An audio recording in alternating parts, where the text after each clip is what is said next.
Yeah, Sukanya ma'am has joined. Okay, sir. Good morning, Sukanya ma'am. Good morning, ma'am. Very good morning. We are waiting for participant to join. It's 9:30, so we'll be waiting for 2 more minutes so that more participant can join, and we'll start in. That's all right.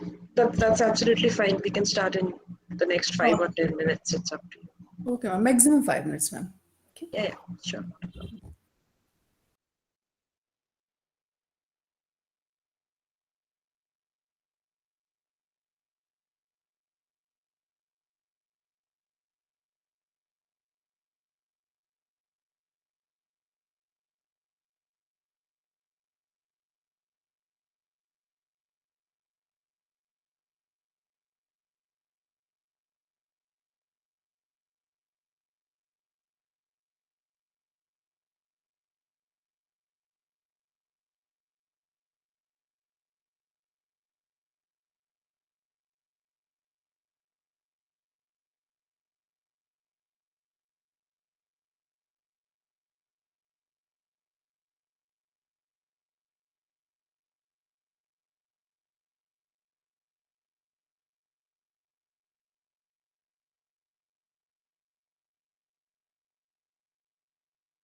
Ranjit sir, it's 9:35. So can we proceed with the session?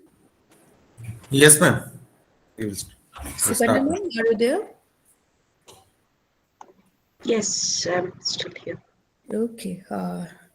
Good morning, dear participants, and I welcome expert of the session, Madam Sukanya Mandal, in the last day of this ATAL FDP on design thinking. This is a pleasure to me to introduce her with the participants. Madam did BTech in Electronics and Communication. She is data scientist and passionate on building sustainable AI solution for industry as well as for society. She is a keen follower of UN SDG, contributing to projects focusing on various goals of SDG in developing AI system.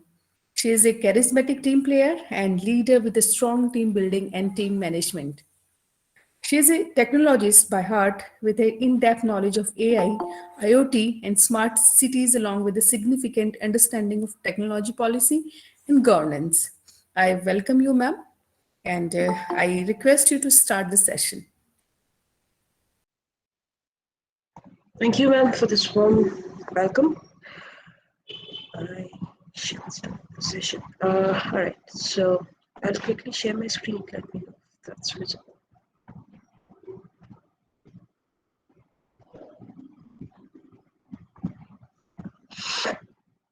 Is my screen visible, ma'am?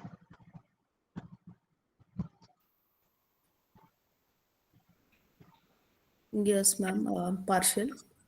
It's visible, but it's partially visible. Do you see the screen?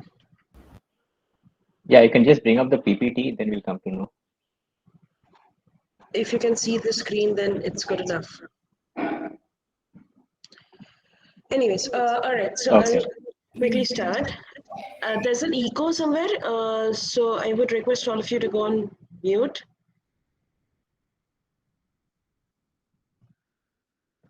Thank you. All right, so talking about PPT, I have a list of curated resources from from the internet that is accessible only through a paywall. I don't have explicit PPT created, but premium content from the internet. So please be patient and just hear through what I'm trying to say. Otherwise, a lot of things probably won't make sense because these are all used by industry professionals and are not easily accessible, right? So, all right. So starting with what design thinking is and why are we likely to have this session. So this session primarily would be based on defining what design thinking is, talking about some of the existing frameworks of design thinking, and then like basically what the design thinking process entails, and a few case studies, right? Mostly from a software or a data driven perspective. And yeah, I mean, design thinking as a matter of fact and as a process is used by everyone across the industry, be it software, be it other industries, for product designing as well as product making the product accessible to the user. Because at the end of the product deliverables, it's always a consumer that consumes the product, right? So design thinking is a psychology, is a methodology that enables any architects, be it software architects, be it architects from other industries, to basically design the prototype of and create a solution of a problem that can be related to the consumer as a whole. But here, right now, we'll be focusing on software, but we'll also be looking into where design thinking came into the picture from, like the history as well, right? So basically, design thinking has a lot of facets that we distill into the core ideas. Design thinking is a way to solve a problem, but it is not the only way to solve a problem. It might not even always be the best way. Design thinking kind of is based on the fact that it might fail. one design that you create might be prone to failure, but failure is not the end of the roadmap or not the end of the product creation, right? There's always a chance to pivot from the original designs that you've created. Failure just means a way to get the viewers' viewpoint, your customer's viewpoint, and iterate on top of that, right? So design thinking is an extremely effective way to radically increase the likelihood of success when you're solving a problem. And of course, it is often referred to as a process, and in fact, it does include a specified audit process and steps. However, it is also a philosophy, a mindset, and a set of core principles, and a sachet full of tools. So you combine the philosophy, the mindset, the psychology, principles, and alongside a group of tools to actually make design thinking possible, right? In essence, design thinking is basically a cohesive framework for innovation that can be used in a multitude of areas, ranging from creating something new to running a business to managing interpersonal communications as well. And if you are an entrepreneur or if you aspire to be an entrepreneur, design thinking is a remarkable approach for identifying the problem that you should be solving for people. It is more or less used as a strategy nowadays in every product solutioning to understand where your product would land, how your customers would perceive the product. We'll see a few case studies, 2-3 case studies at the end to understand, to relate more on this, right?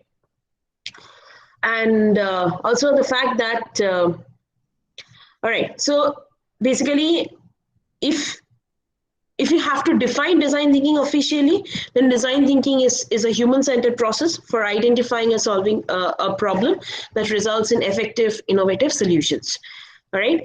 Now, talking about the design thinking history, where did it come from? It's not a new concept. It has been existing for decades now, and it has been practiced in many other industries other than software industry as well, right? So the term design thinking was popularized by Stanford University and IDEO after founding the David Kelly and Hasso Plattner of the Stanford Design School in 2005. However, the process is not new, as I mentioned, and or even novel. It's a process that has been evolving since the time of Plato, since the time it was first introduced, and has until date, and even in 2021, 2022, we are still evolving with the design thinking because the user's expectation, the customer expectation of seeing a product, validating a product, is also evolving with time. So over time, the process and the principles of design thinking has been solidified since 1960 by collecting the best tools and ideas together from the social science, engineering, and the arts field. So the history of design thinking, Joe Skipanska describes how it emerged from the work of many diverse thinkers and practitioners. In 1950 and 60, the Buckminster Fuller pioneered the idea of design science, the idea that design teams should be composed of elite experts in their fields who could come together and solve problems by meshing their backgrounds in a novel way. So here, Buckminster Fuller, at the time of 1950s, 1960s, introduced the terminology design science, where it involves bringing in people who are experts of their field and coming to a common let's say a round table and putting in their thoughts of how this product or idea should eventually progress, right? And so that a proper prototype is made. But this approach did not, it did involve the experts of each of the industries, but it did not involve, or it was not user-centric. It did not involve users to be a part of the design thinking process. But it embraced the idea of expert collaborations to solve long-standing difficult problems in new and very innovative ways. Concurrently, now around the same time as well, folks in Scandinavia were practicing an inclusive, democratic versions of product designs called the Scandinavian approach. So in contrast to Fuller's approach, so what they did is, while Fuller emphasized on the expertise, the Scandinavian approach basically focused on inviting everyone to join together in a workshop format in which designers played the role of facilitators. Everyone includes users, engineers, and designers.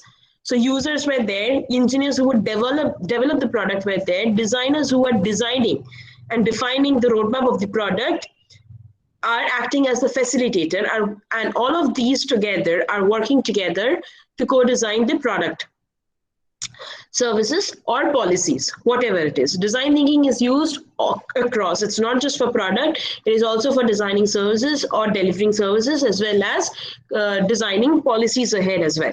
The Scandinavian approach integrated end users into the early phase of product development, thereby introducing a key feature of design thinking, which is the incorporations of user research, prototyping, and testing to create and evolve solutions.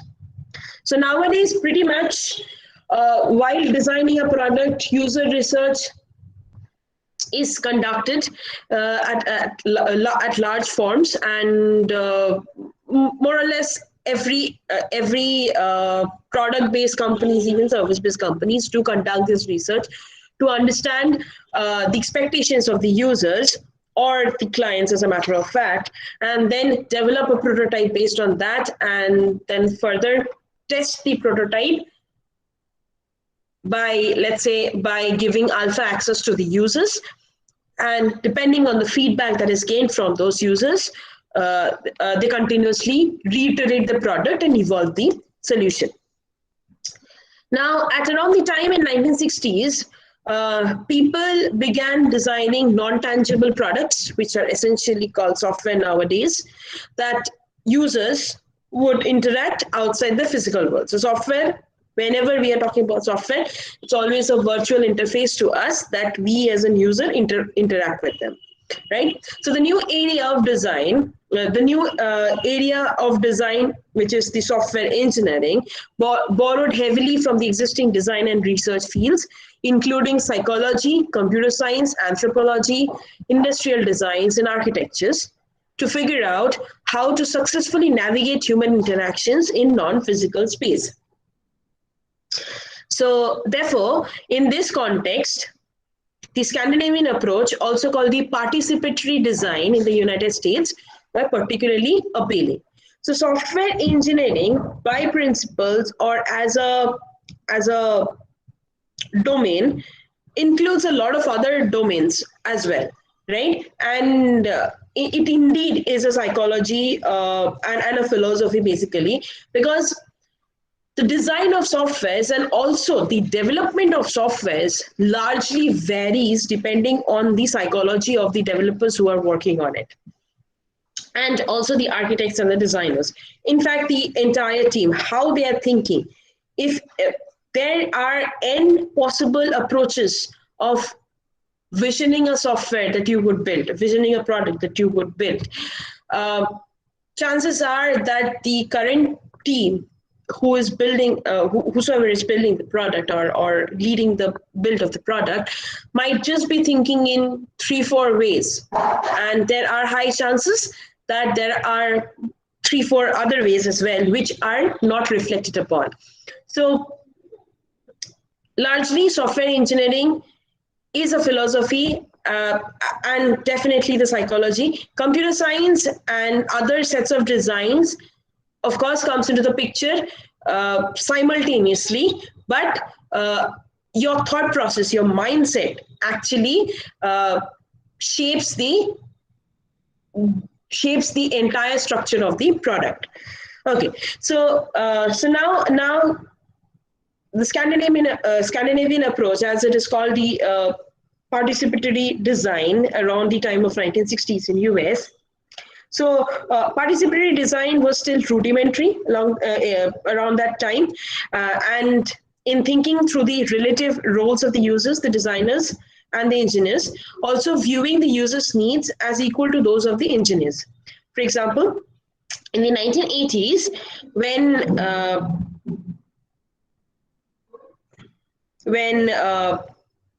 around 1980s, whosoever was the vice president of the Advanced Technology Group of Apple, uh, Don Norman, who he coined the term user-centric designs, which place the user's overall experience as the focus of the entire design efforts, not just for the instance, just as the focus of a constrained user test. Norman, as well as others, stated that users are the most important element of information system. Moreover, systems must be designed for users and their needs, not only for the narrow system, but also for the entire context in which the system will exist. Just 1 minute.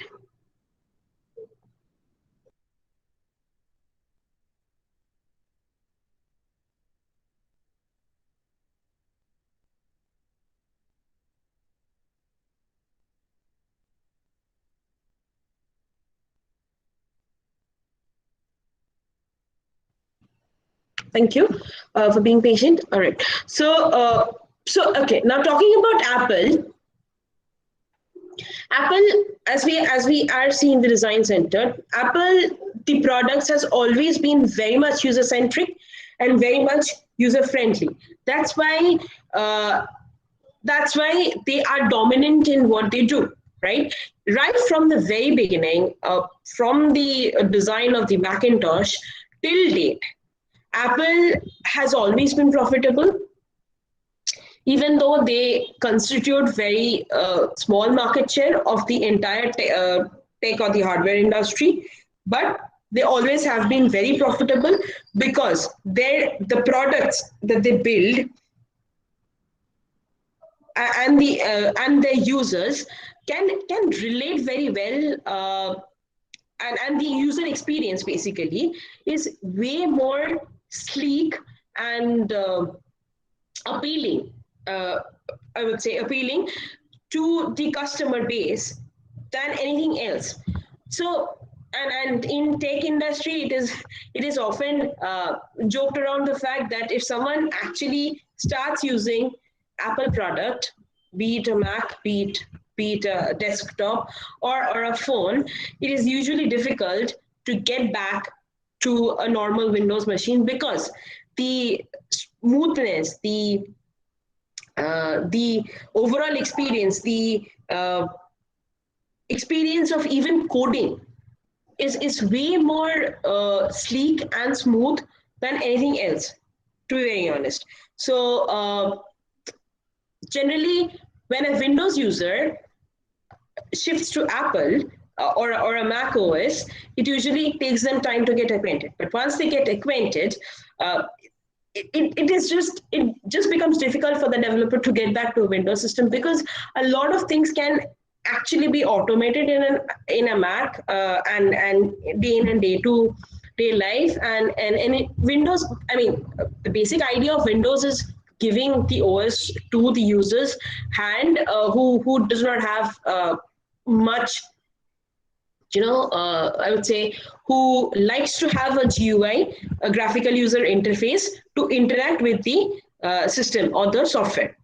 Whereas the Mac OS gives both a terminal interface as well, who likes to code, for those who like to just run one command and get the job done, and also a GUI interface that basically allows anyone who is not that terminal friendly to get the job done as well.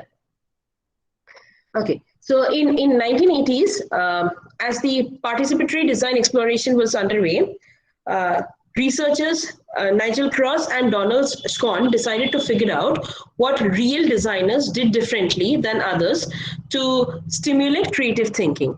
Cross emphasized techniques like brainstorming and sketching to stimulate creative thinking as well. Scone highlighted, so if you follow this figure, it's pretty much often this gives you a picture of a design thinking board and how things are evaluating over time, and it's basically a brainstorming board. All right. So SCON highlighted the reflective practice of strong designers who allow themselves to experience ambiguity and puzzlement and then run experiments to figure out whether their educated guesses are correct or not. In 1991, IDEO formed a joint merger that started combining the ideas of Fuller and the Scandinavian approach, as well as many others, into one integrated design philosophy. They hired experts from disparate academic fields like anthropology, business, as well as healthcare, much like Fuller had done while he were hiring experts of various fields. But also, this approach integrated user research as well and participatory design, prototyping, and creativity techniques into one cohesive process. So now you have an entire holistic process that involves the designers, the developers, the experts, or the SMEs of each of the field, the users, the prototypes, or basically the developers who would create the prototype, and the prototyping phase as well, entire prototyping phase, the participatory design phase, and the creative technique phase as well, all combined into one process. Now, IDEO did not create the term design thinking or discover the process, but it began popularizing its systematized flavor of the approach, sending employees to teach at business universities, and eventually recording a much publicized shopping cart video with a nightline on ABC that reached the mainstream.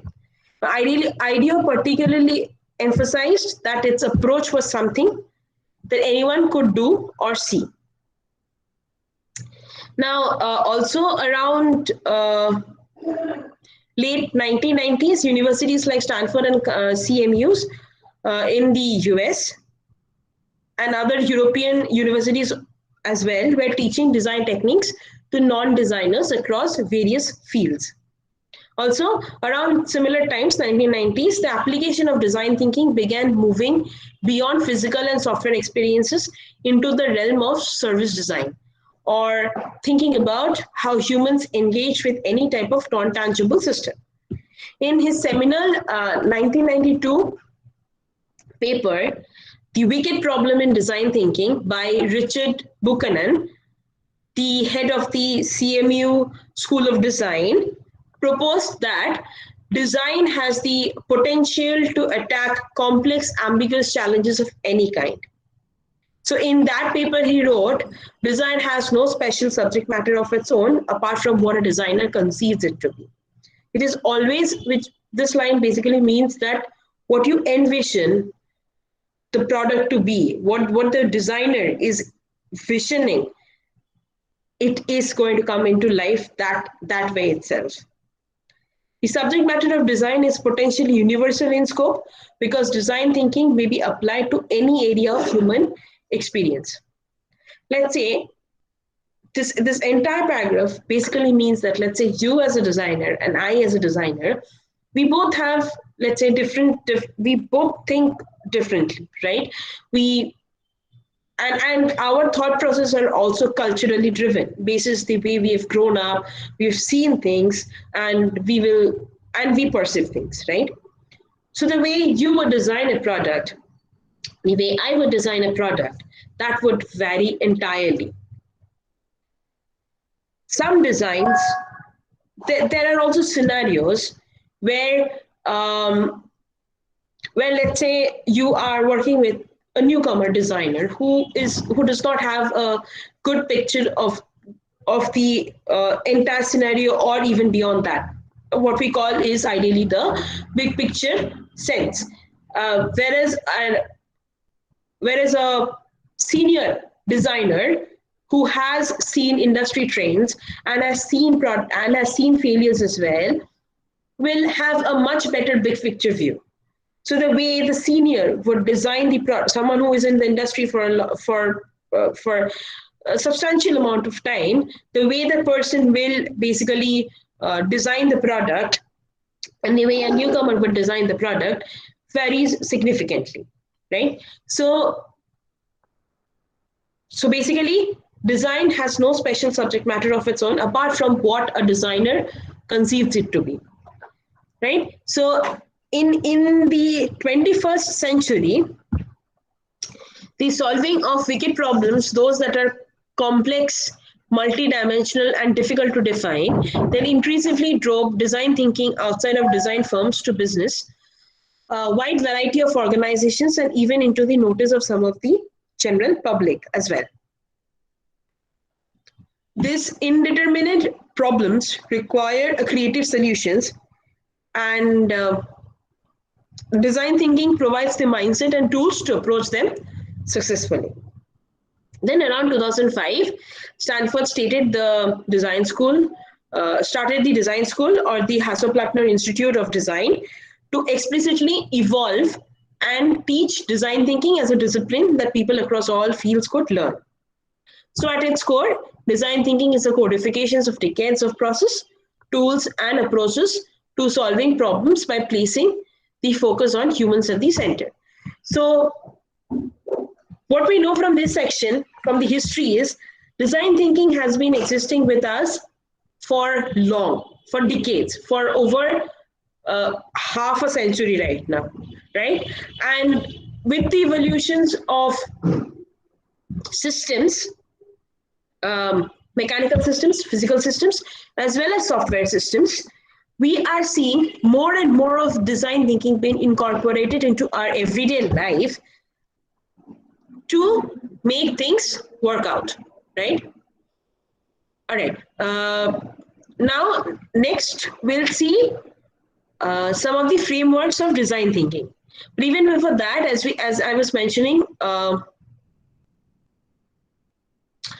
design thinking and innovation, we pretty much discussed. Now we'll talk about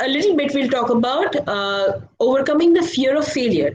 As I mentioned at the very beginning, design thinking also involves, you create one design, there are chances of success of it, of that being a success as well, but there are chances that that can fail as well, right?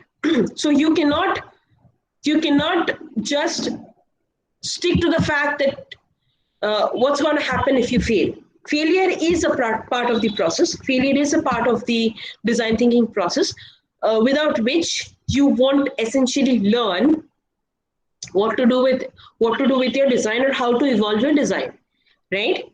So fear of failure basically limits you to look outside the box, right? So even nowadays, we see many people following a predefined set of structured approach to design because they are afraid to fail. They're afraid to start over because they want their design to be perfect. And also a lot of other professional KPIs also consider the picture, but that's a separate point of discussion as well. But perfection paralysis is also a real problem for many. Perfection paralysis means that someone who is obsessed with perfection. So someone who is so much obsessed with perfection will just stick to what he or she knows and go by it instead of looking outside the box, because he or she wants that thing to be perfect. Basis his knowledge on that thing, right? So it basically can stop many entrepreneurs and software developers from doing anything unique, right? But history till date is a witness that anyone who has taken the who has been brave enough to think outside the box and approach those ways are nowadays called innovators. Take, for example, Steve Jobs. He saw the vision of the Macintosh. He put his creativities into place. Even though Steve Wozniak was the creator of the Mac system, right? Steve's job was the one to vision it and then make it into a product that is consumable by one and all. So when you think outside the box, you let your creativity flow, and then you design something unique that has not been existing so far. Anyway, also failure is a recognized ingredient in the design thinking process. It is seen as presenting an opportunity to learn what doesn't work. Design evolves using new insights and parameters that failures uncover. Basically, one needs to embrace failure as a part of the process. Failure has to be integrated within the process. All right. Now, failure using this approach is sometimes referred to as failing forward. Why? We'll come to know in a while. As John C. Maxwell writes in Failing Forward, the book, Turning Mistakes into Stepping Stones for Success.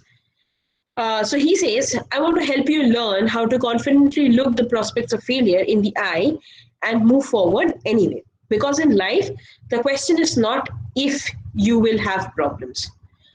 You will definitely have problems, but how you're going to deal with them.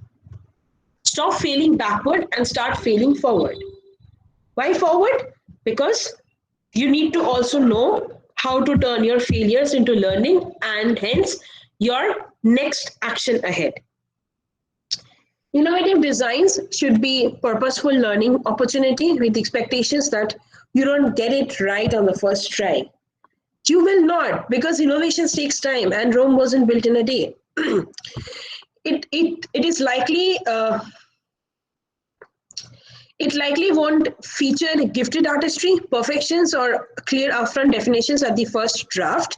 However, it does require a thoughtful and creative approach to problem solving to basically create the first draft. So in our lives as well, we solve problems. And the way we solve problems is how we experience the world. So from our first moment of learning to work, eat and play, there are problems to be solved. Early learning challenges such as how one should move, where one might go, where one places a foot when walking, and how one makes shape with a pencil to write letters or words are examples of areas where we make mistakes and eventually succeed. So even in life, we learn from failures. And as design thinking is more of a philosophy, we should embrace failure as well and move on. And one thing to remember is approach is everything. So one can choose from many approaches of solving problem. Some, as I was just mentioning, that between you and me, I think differently, you think differently, our approaches are going to be different, obviously, right? So approaches are many to solve one set of problem. Some tend to go with what has worked for them in the past. However, not all past experience produce the best results. Sometimes it is just the knowledge that we have gained from the past helps us in creating new solutions for the future. And the author of this particular book that I'm currently referring to basically believes that some approaches are productive while others are not. The approach used either individually or as a team impacts the entire overall results and efficacy of the solutions produced and therefore must be taken seriously. Behavior and psychology also plays a very big role in the design thinking and problem solving, and therefore can impact individuals or a whole team dynamics. Before embarking on the design thinking journey, it is worthwhile to consider the benefits of taking a productive approach over one which is considered as non-productive. A non-productive approach can result in missed opportunities for success, therefore leading to frustrations, less impactful results, solving for the wrong problems, as well as dissensions in teams, and a breakdown in communications, and also not partly or fully solving the problem as well. So it might create a lot of chaos, in short. Bias is also another factor that needs to be kept in mind. Human bias is something which basically impacts every aspects of decision making, be it decision making in design thinking, be it the overall outcome of the design thinking. And the problem with human bias is, okay, some biases are conscious bias. The person knows why the person is making, let's say, X judgment. But most of them are unconscious bias. We don't even know where and how we have formed those biases at times. And some people, actually most, don't recognize that they have this bias until and unless they are pointed out. Right? So bias is something that needs to be taken into account, and it might come from a single person or from the entire collective group. If you're working with, if let's say a group consists of 10 folks, 10 folks will think differently and all have their individual set of bias. So that is something that needs to be identified and also rectified. All right. So basically, one should try to identify any of these early signs and instead adopt a creative, proactive, curious, humble, and service-oriented mindset, which ideally means that keep an open mind, keep the product or the design thinking roadmap as the ultimate goal, and then with a curious and humble mindset, approach the design thinking process instead of just being focused on one thing that has always been working for you. Right? So basically, be open-minded, curious, and be acceptable to changes and learning as well. That helps you grow, that helps you be creative, and that helps you design more efficient products as well. So some of the non-productive approaches are reactionary, taking the first idea and going with it. There can be many ideas, right? Like just going with the one that pops up in your head is not an ideal scenario, and it is not advisable anywhere, basically. Right? Isolative, one person believing their expertise is the only way to solve a problem. That is also not an open mind structure, right? So one might be just, also the example of a fresher and an experienced person. If you look at it the other way around, someone who has been in the industry doing things in one or two ways for over 10 years, let's say, will just be comfortable in those approaches itself. And after a certain time in the industry, people usually don't like to think much and innovate. Whereas if you have a fresh mindset in the team, that junior folk is just fresh out of college, tons of ideas in mind, and would definitely, basically does give some innovative solutions which could essentially be converted into a proper approach and might just lead to greater innovations as well. Right? Indecisive is another approach. So if you spend too much time on the problem and having the inability to decide, also known as analysis paralysis. So like basically you have one set of problem and you're focusing on that problem too much, and you're forgetting to look you're sideways, so you don't know what's more existing. You're just focusing on, let's say you have B problem, you're focusing on just B, and you at the end of the time you forgot to look at A and C. So that really does not help, right? Anyway, stalling and avoiding, deciding not to solve a problem now and hoping it might go away despite evidence of the contrary is not a good approach. It's definitely not a good approach. If you think that this might be a problem, you should approach it, you should address it with time in hand rather than just sitting on it and making it a burden at the end moment. Prejudice, bias in favor of one thing, person, group, or idea without the considerations of other ideas or opinion is not a good practice. Persecuting, using blame, anger, and aggregation to pursue, defend, or argue to an idea or solutions that benefits one person or group is, again, definitely a big no when it comes not just for design thinking, also for teamwork as well, right? You cannot just use anger, all the negative emotions to establish a point. That does not make sense, right? Victimizing or blaming others, right? Like complaining without solving and denying responsibility or ownership of the problem. Like, if you have done something and that goes wrong, take accountability for it, own up to your mistakes, and move on. That creates a more harmonious environment for you to design anything. Even if you want to design a course, let's say you are working alongside very many other academicians or professors, and everyone might just have different ways of thinking and viewing it, right? So, I mean, even talking about that, like, keep an open mind, do not blame. If something fails, come back as a team, take ownership, take accountability of it, and grow on top of it. Simple.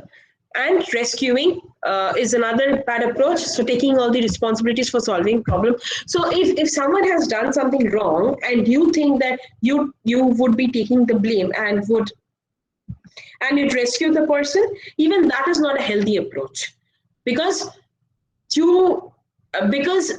first of all, you don't need to do that. Second of all, you won't be around this person forever.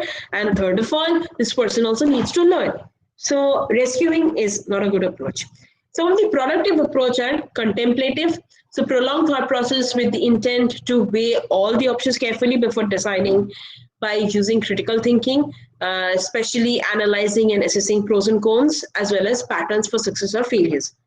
So hear everyone's opinion. If necessary, go out of the team, also take some more opinion, reflect on those, and then consider everything into the picture, consider the end goal, consider the user's reaction, and then create a pattern for success or failures, right? Be curious. Research unknown areas, shining light upon blind spots to uncover additional informations. Be empathetic, which means that you understand and share the feelings of the individuals and teams who experience the current problem and will be impacted by the future solution. Where by empathetic, we mean that we understand what the others is going to feel and we empathize with them, right? Similarly, involve that in the design process as well. Collaborative, so using a group of people to solve a challenge who have different ideas, perspective, opinions, or investment stakes in the solution. Diverse, of course, diversity is another factor that brings in lots of creativity and innovations. So you gather a mix of perspectives and views that challenges the value, benefit, and status quo impact of various ideas generated. Contextual, using people who are affected by or impacted by the change.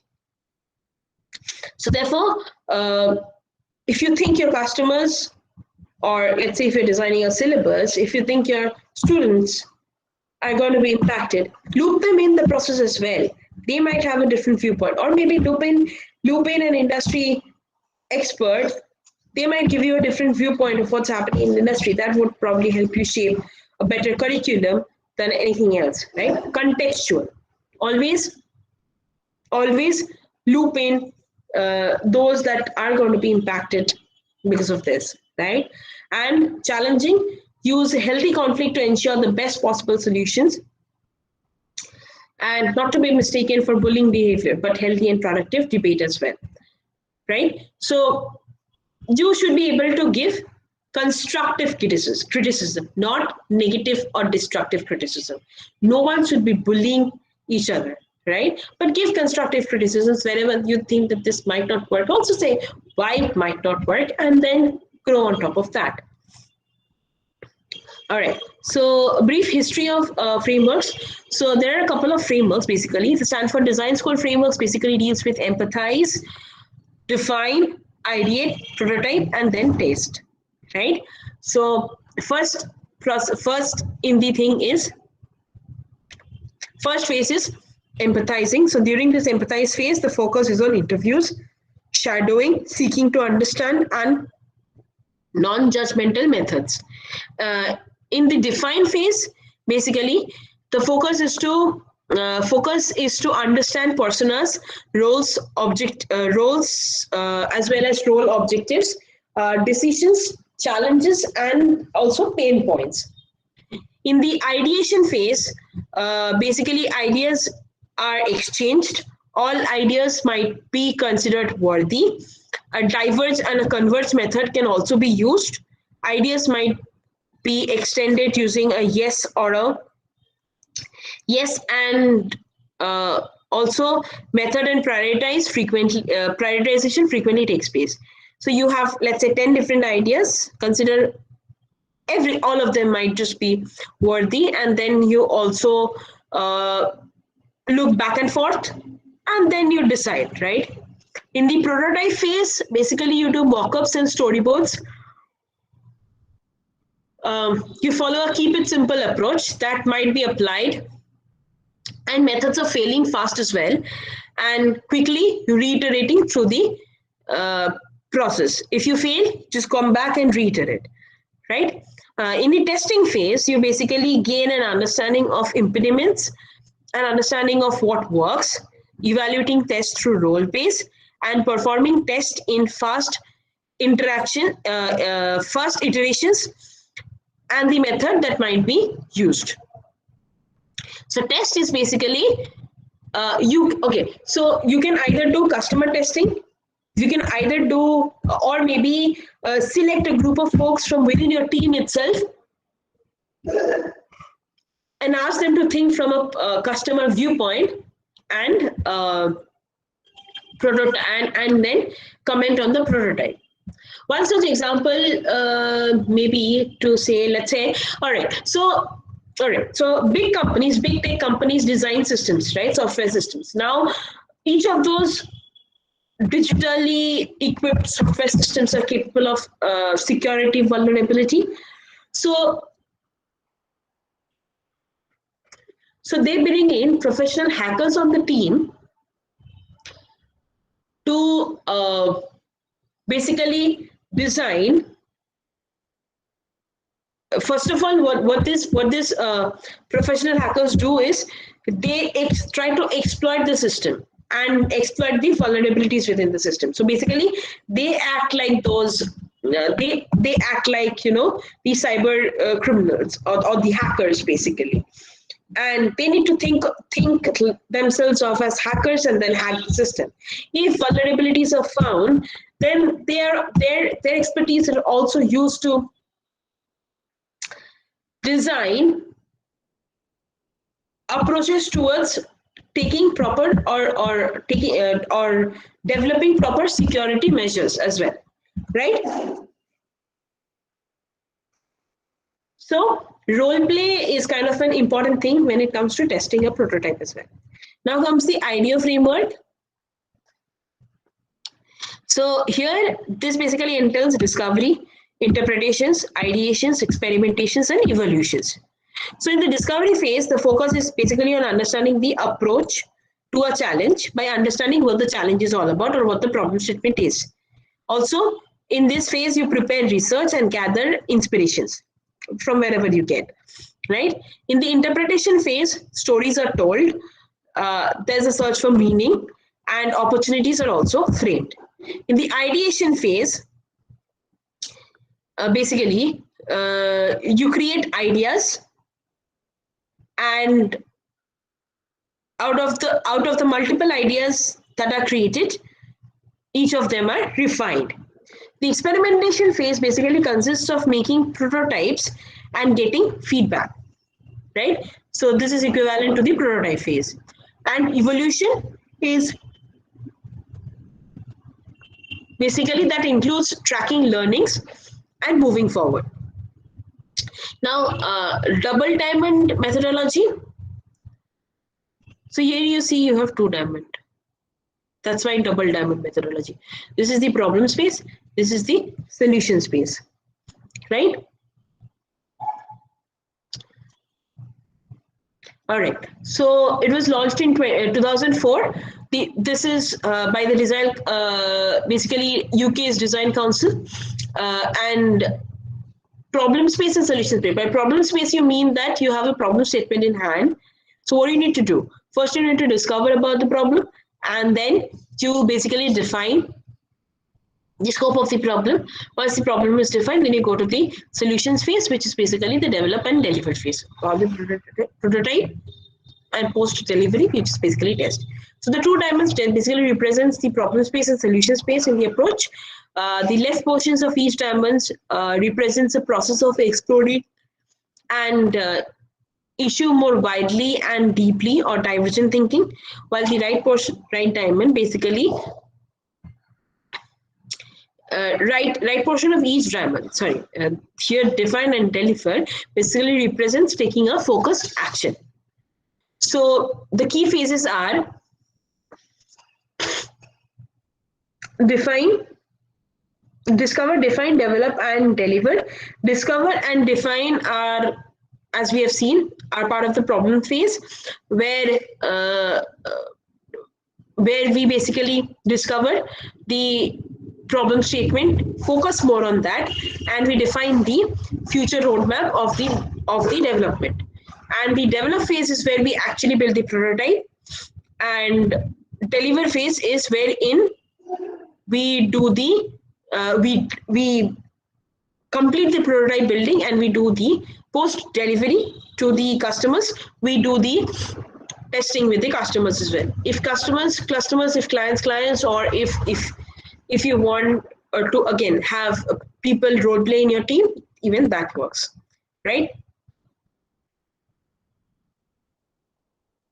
Okay, so one thing to note here is within the problem space, we basically gain an understanding rather than just simply assuming what the problem is all about. And then post that, we begin collecting requirements within the discover phase. And typical objects of the discover phase includes setting scope, determining people stakeholders, and determining what the current state is, whether good or bad. Then we have the rest of the phase, wherein we explore, shape, and build the product as well, right? Now, these are pretty much the framework, standard frameworks which have been used so far, and even while even in software development lifecycle and even in data science lifecycle, we pretty much keep this in mind to iterate through the entire process and the lifecycle of it, right? Now, design thinking, DevOps, and adoption. I won't be talking much about it because DevOps is again a big field of its own, but the context of DevOps, to bring in the context of DevOps here is basically, DevOps is basically packaging your process or software and then delivering. All right. So basically releasing your software, right? The design thinking basically helps organization discern unmet needs, create values from these insights, and create competitive advantage. And it is often used in conjunctions with DevOps approach, or operated by many softwares and AI developers. So DevOps is basically the process of, DevOps stands for development ops, operations, right? So it's the workflow orchestration that happens one after the other to make a complete solution or a product, right? So when you develop a product, you just not only write the code, you also perform some kind of actions to package the product so that it comes out in an executable format for others to reuse it, right? So this entire process is basically DevOps. All right.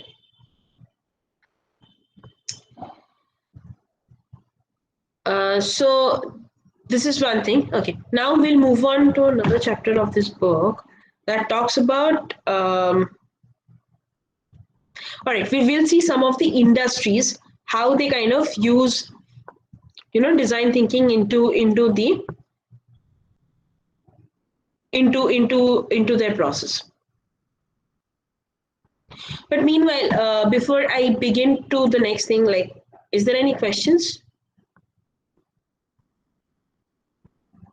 You can put it in the chat. Okay, there's a question. Ubiquitous computing is a subset of design thinking. No, it's not. Ubiquitous computing is a subset of design thinking. No.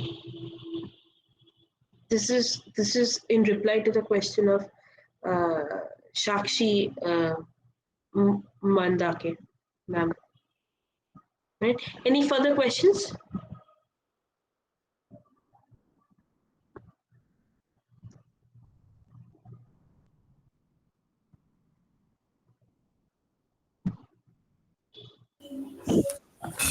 Ma'am, it seems there is no question, so you can continue with your session, please.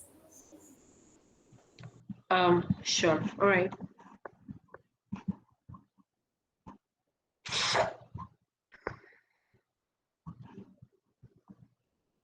Okay. So some of the industries that we'll be talking about is agribusiness, agricultural business, right? So agribusiness refers to farm-related business and agencies, including those concerned with optimally growing crops, maintaining the livestock, and the delivery to market areas. So here in this case, you could use design thinking for improving productions, quality, and yield, including optimizing planting, growing, and harvesting crops, and care of livestock as well. And also minimize usage of pesticides and or antibiotics and on natural resources such as water. Also, for optimizing the supply chain, including just-in-time delivery of harvested crops and livestock, minimizing storage and associated costs, and improving quality and time to market. Also, you could improve partnerships between growers, livestock owners, suppliers, and processors, and also improving sales and marketing with delivery of the right products to the market at the right time, improving revenue and reducing surplus. So in every industry, as you see, basically uses software and AI driven approaches, and hence, as a matter of fact, inculcate the design thinking approach, right? In construction and mining, even construction and mining industries nowadays use softwares and AI systems. So some of the problem statements that they target is ensuring safety to meet regulations and reducing the need of workers' compensation payouts, also providing optimal crew scheduling and required training. Also, software and AI systems are used to optimize resource planning and utilizations of equipments and paths, minimizing downtime. Also, improving the quality of work and on-time delivery of milestones and projects, and improving the win rates and profitability through more accurate bidding of new jobs. In the education and research industry as well, softwares and AI is being used. So here you use those to improve the academic performance of students, let's say personalized learning, and measuring and improving the impact of faculty, optimizing the determinations of ideal student candidates for admissions, measuring utilizations of facilities and optimizing the usage and maintenance. Also shortening time to research results and improving research effectiveness and reputations of the organizations. And also you could utilize those AI systems to improve alumni participations in financial support by targeting those who are likely to contribute to the cause as well.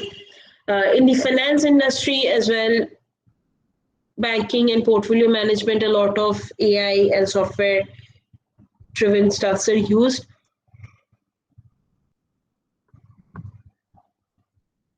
So also insurance industry, a lot of things are used. I'm not going all of those in depth, but ideally yes. So we use softwares and AIs to optimize performance in financial assets, as well as understanding the increasing customer interactions and information sharing across devices and physical locations. Then also offering uh, more accurate insurance pricing or loan pricing to your customers, whatever, or depending on the risk profiles, and doing a proper portfolio analysis of the customers, all of this. Healthcare players, so to optimize the quality of care with partner healthcare providers, to minimize the cost of treatment and improve outcomes. Also, providing faster payment for legitimate claims, then detecting fraudulent claims sooner, then improving effectiveness of marketing and promotions. And also, uh, in case of old age care or senior living, right? So you improve the quality of care planning, and quality of life. All in all of those sectors, software and AI systems comes handy and has some applications or the other, be it in the form of an app, be it in the form of a hardware device, sensor device, be it in the form of be it in the form of an alerting system. Anywhere, all of these sectors are capable of gathering those data and build intelligent softwares. Even in hospitality, optimizing room occupations and pricing, optimizing staffing, providing seamless reservations management across systems and mobiles. Then even in legal systems, we do use softwares nowadays. So improving practice management, including tracking of time and expenses, enabling faster discovery of past similar case or engagements, optimizing staffing and skill based on current and projected future demands. Also, in the manufacturing industry, heavily softwares and AI systems are used, uh, be it in consumer packaged goods or equipment in vehicles, even manufacturing industry, where on the factory floor itself, a lot of software and AI systems are being used, right? Media and entertainment as well, optimizing your show recommendation, personalizing it, maximizing advertising, targeted advertising rather, right? Then enabling venue management excellence, all of these things. Oil and gas industry also uses IoT and AI and other related stuffs to optimize how do I see it? Optimize oil rig health, as well as optimize the supply chain of the oil rigs, then improving management of environmental risk and safety, maximizing value of real estate owned and under considerations for purchase, and improving public and regulatory perceptions as well. Also, in pharmaceuticals and medical devices, a lot of optimization happens nowadays with sensors getting attached to each of those devices. It eventually brings into the problem area of software and AI. Property management as well, so improving the property portfolio to match current and projected future demand, improving the assessment of true values of properties, gaining a better understanding of changing demographics, all of these things. Even in retail industry, telecommunication industry, transportation industry, a lot of examples are here for you to understand how we basically could incorporate design thinking in each of these problem statements while we create softwares and AI software systems, as well as AI systems for these, right, utilities as well. Okay, so now moving on, we'll talk about problem definition.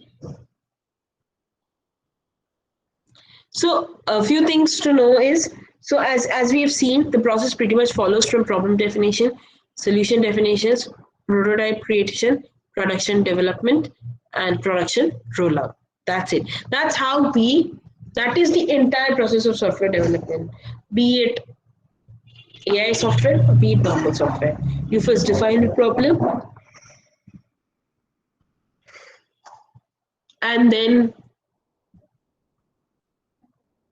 Once you have a proper definition of the problem, once you understand the problem, you define the solutions clearly, and then once your solution roadmap is defined, you prototype, you put the product in production, and then you make the production rollout for consumable by others. All right. So this book basically talks all about this. Well, we won't have much time to talk entirely about the book, but I'll be talking about each of these processes in brief from each of the chapters, and for you to understand how things happen, right? So before that, if I may ask, like, any one of you have been involved in software development or AI development, as a matter of fact? Like, do you follow any standard approach?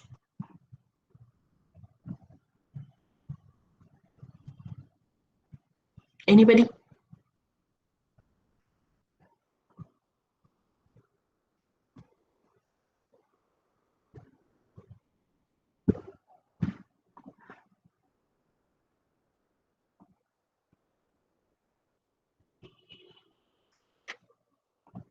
Sure. But even before that, I would like.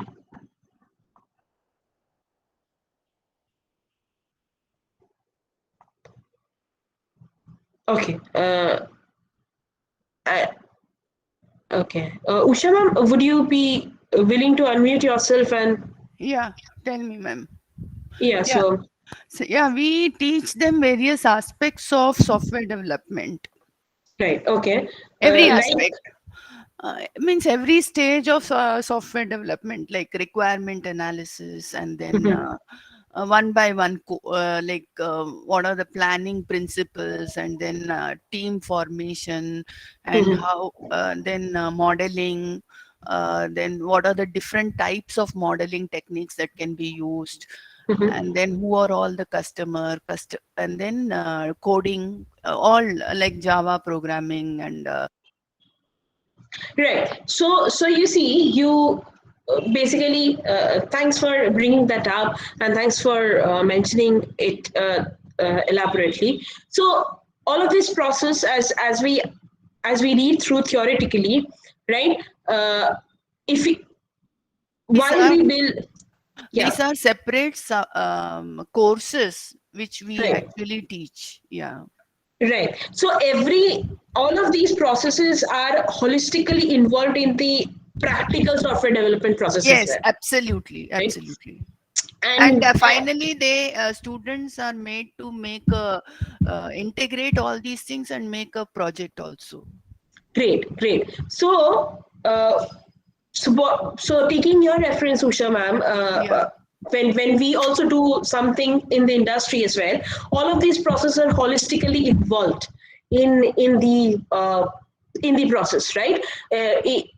Whatever students are learning theoretically, and whenever they implement that, I mean, of course, for a POC phase, maybe it's not possible to take, feedback of the clients or consumers, as a matter of fact. But in that case, teachers' feedback or other students' feedback kind of does replicate the process. Yeah. Yeah. Absolutely. Right. So the design thinking that we are talking about right now considers all of these phases that you just rightly mentioned, and all of these approaches together to basically bring the end goal of the product. Right? So I hope at least, Usha ma'am, you can relate to what I'm trying to say, right? Absolutely, absolutely. In Thank you. fact, we also encourage them to have different designs which the customer, for example, if they develop a website or something, we encourage them to visit at least 100 websites and see which is having a better look, appearance wise, color wise, and what advantages they have. Like that, we make them analyze the whole thing before Right. developing also. Right. That's a very good approach, and there's a proper strategic approach in the industry as well for doing that. Is like, there's something called A/B testing, right? So I mean, again, that's a separate topic of discussions altogether. But what happens is, let's say there's one version of website already running, right? And the design team at the back end goes and creates another version of the website. Now, the process of A/B testing pretty much entails the fact that let's say an e-commerce website. Let's take an example of Amazon. So we see one version of Amazon, right? So the design team creates another version, and as a matter of fact, the company decides to show two versions of this website to a different group of audience, right? Let's say there's a group of audience called A, there's a group of audience called B. So A gets to see version 1 of the website, B gets to see version 2 of the website. And then they collect feedback from each of this group, and then they analyze those feedback and decide on the fact which one they want to implement. Right? So this comes as a part of the testing phase. So when you mentioned about going through various websites and looking through it, right? So that's the manual approach, just because, again, for the POC phase, the students don't get to interact with the client, but for a larger organizations where they have actually an established client base, this is how they also decide which one works better for them. Just an addition to what you just mentioned. Yeah, true, ma'am. Yeah, correct. Okay, so then thank you, ma'am, for this discussion. I would take this discussion on and move on to the next phase, which is basically the problem definition. So problem definitions is also entails the requirement gathering phase. Excuse me. So wherein so here you have the, let's say, okay, so here in the problem definition phase, basically you define the entire set of problems, you gather all the requirement, you understand what's going to happen, what is the problem you have in hand, and like basically ask everything that you want to know about the problem to finally provide the solution, right? There are some tools for that, like an Elmo card, which a tool that can be introduced at this time and used throughout the entire work. So these cards are useful to when discussing and also you would need to do these discussions before that become extended and that begins to explore out of scope areas. So you would also need to discuss what's in the scope, what's out of the scope, and what is the customer, or for us, well, in industry it's customers. For product divisions, let's say, how do they define the scope of the product? Like while creating a product, there can be endless scope, but what needs to be rolled out on the first feature, anything of that sort, right? So those needs to be discussed. So something like this, there could be a facilitator architect, and a method could be introduction card. So this method or activity is focused on getting everyone involved in interactions as a team exercise, which are basically critical to the success of ideally any workshop, any design thinking workshop that you do, even within the teams, within your organizations as well. It is also possible, given the diverse roles of the participants, that not everyone will know each other in the room. So this activity also helps you to get to know each other, people who are there in your team, and understand where each of them are coming from.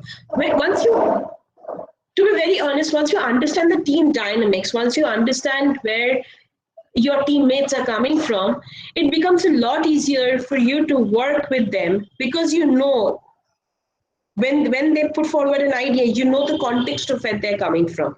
And that's exactly how you can provide constructive criticism, not destructive.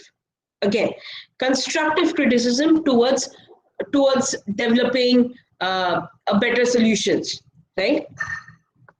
Participants begin by simply drawing a stick figure represent. So here this is basically an example. So there's someone called Bob who is a facilitator, who is who is conducting this workshop, and all the participants are participating in this, right? And then you have the participants connection.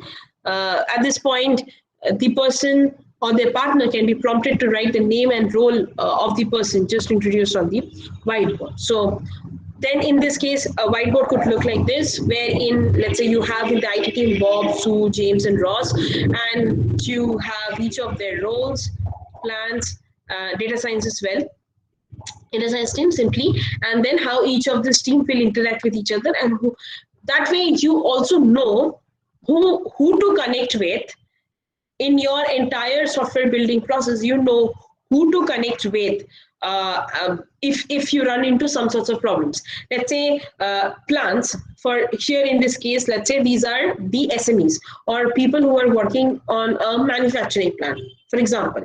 Let's just take, now this is the IT team on the left hand side, this is the data science team.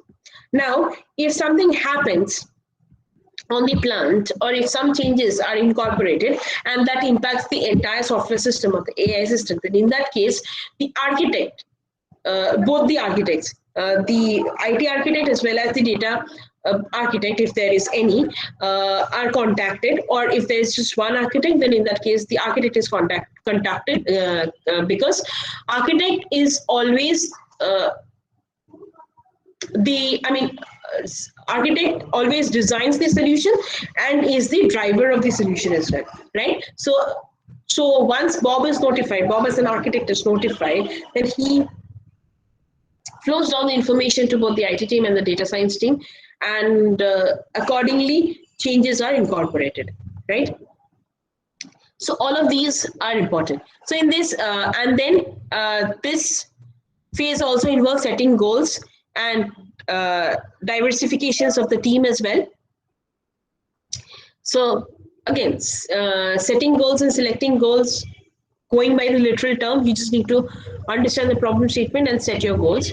So so basically in this phase, we discuss the goal or the goals to be further defined as a problem to be solved in this portion. And when organizations comes into design thinking workshops, basically they come with a single goal in mind. It is usually driven by the sponsoring stakeholders. So now let's say you as an organization are driving a design thinking workshop, and since you are driving this workshop, you have a single goal in mind. You know what you're building.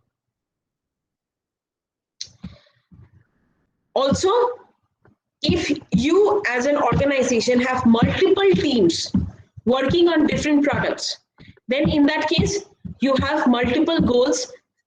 You have different goals set for each of the teams, right? So in that case, you deal with multiple design thinking processes as well. So there are some processes. How might we optimize the supply chain? This could be the question. This could be the problem statement to address. And then you select the teams, right? Who would be placed on which team, and then you choose the abstraction ladder, like why, so what. So you do this kinds of brainstorming activity, like how. So let's say, okay, so this is your question: how might we optimize the supply chain? All right. So how could you do this? Improve tracking, understand shortcomings, view the key metrics, alert plant, alert suppliers, improve quality, standardize process. This could be the process of how. Why or so what? Why do you need to optimize supply chain? Is because you gain market share, you meet the production demand, you improve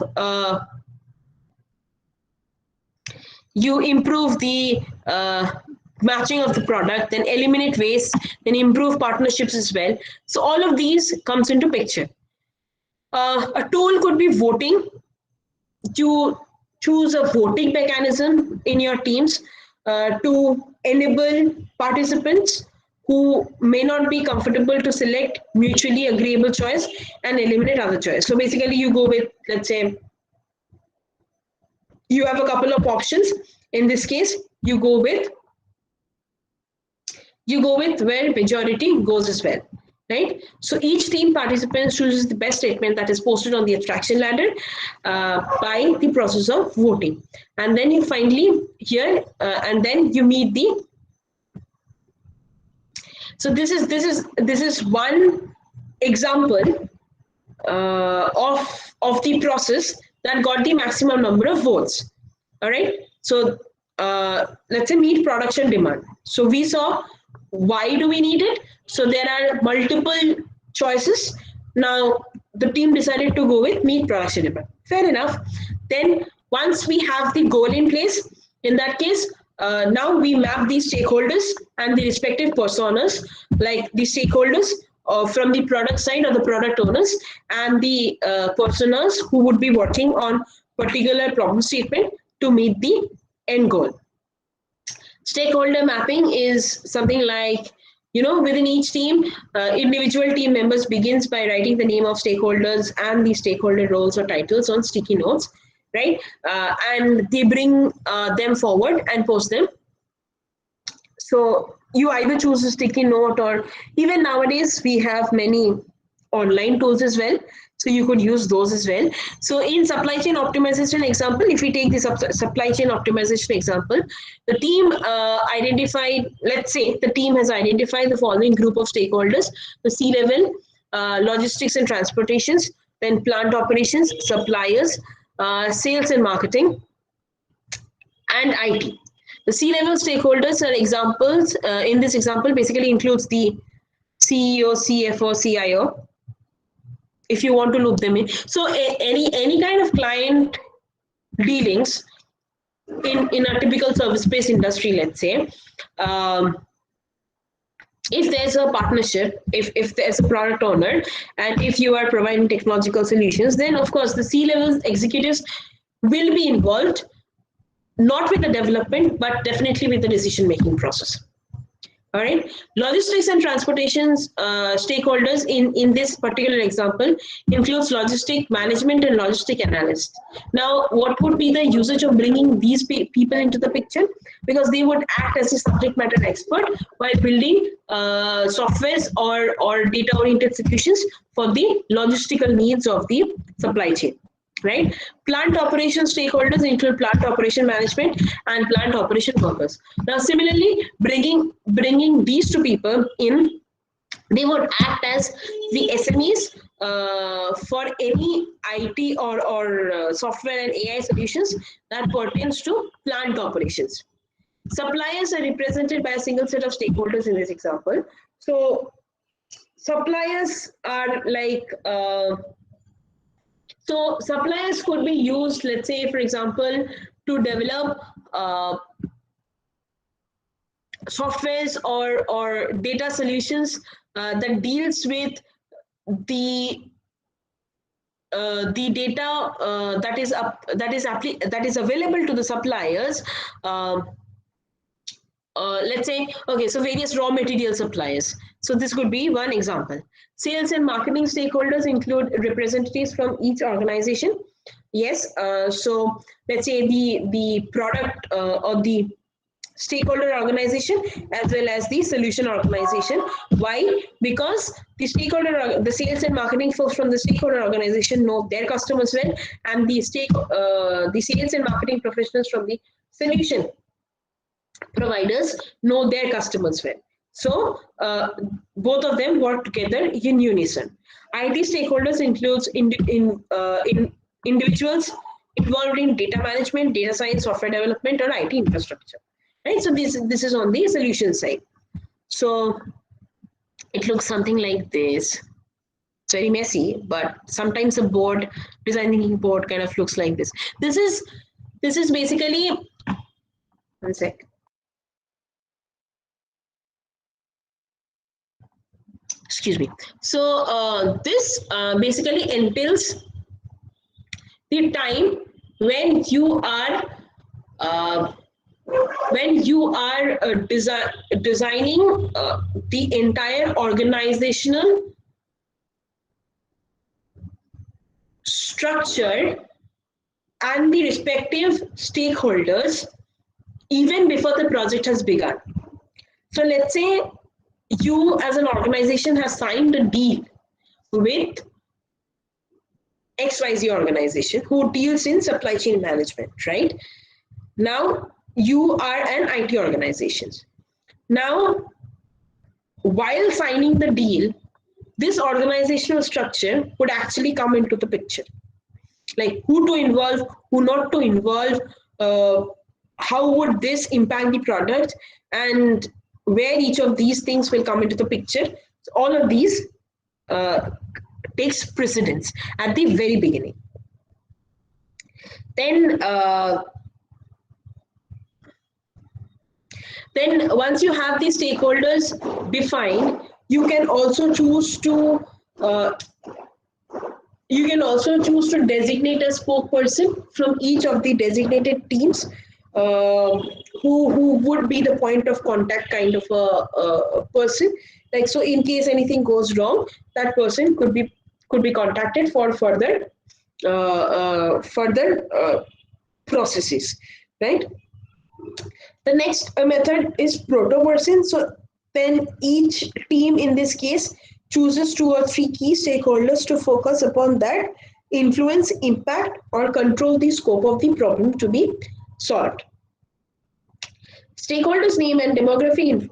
So in this case, it basically involves the stakeholder name and demographic information, stakeholder behaviors and tasks, especially those related to the selected problem scope, stakeholder needs, goals, and motivations, and stakeholders also frustrations and challenges needs to be taken into account. So here you see stakeholders name and role, this, what is his designation, and behaviors and tasks. So what he does, all of these needs, goals, and motivations.